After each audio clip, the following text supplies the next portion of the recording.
Tuplasi tupko vavy manatitra ny arabandray amin'ity takarivan'ny alarobia ity manasanao ampanajana taky ny mahazatra anjao etsy amin'ny farany trian'ny evam-palalam-baovao eto amin'ny fahitalavitra MATV ny makasika ny sehatry ny fitanterana ny mety ho fanampin'ny fanjakana ao anatin'ny fiakaran'ny vidin'ny sarandalana eny anivon'ny zotra nasionaly eny no isan'ny rahantsika ihany koa ny zava-mitranga teny anivon'ny anteny mera-pirenena eny fivoriana mafotaka izay mbola atrehan'ny maro amin'izao fotoana izao. Akoatra izay ny trangam-piarahamonina tany Antsohitandy isan'ny mahasarika sainy marany koa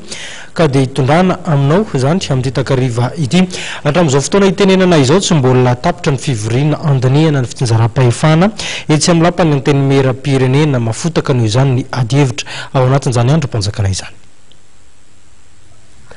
Nasorina tao anaty lisitry ny zavatra hodinihana hamandritra ny fivoriana azo ohatrehan'ny be sy ny maro ny mikasika ny fizarana an'Antananarivo araka ny volavolan-dalàna mikasika ny fitsinjaram-pahefana izay dinihana amin'izao fotoana izao mandritra ny fivoriana tsy ara-potoana izay totsaina eny anivon'ny anteny mera-pirenena eny Tsimbazaza.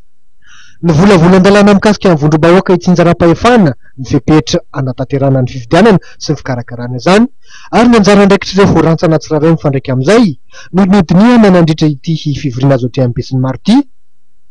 io tolakandro io. Mbola mitohy amin'izao fotoana izao izany fivoriana izany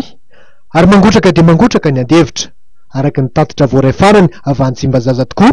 dia maro ireo fanontaniana mipetraka mikasika ny fanesorana ny fizarana an'Antananarivo ao anatin'ny fandaharam-potoana kanefa ny tanàna hafa dia henotony fandinihana azy ao anivon'ny anteny mera-pirenena. Maro ireo solombavam-bahoaka naneho ny heviny mikasika izay. Isan'ny nampahafantariny loharam-bavaona ihany koa fa mety tsy hampiarina amin'ireo tanàn-dehibe miisa 3 izay mbola tsy voafaritra mazava loatra eto izany fizarana izany.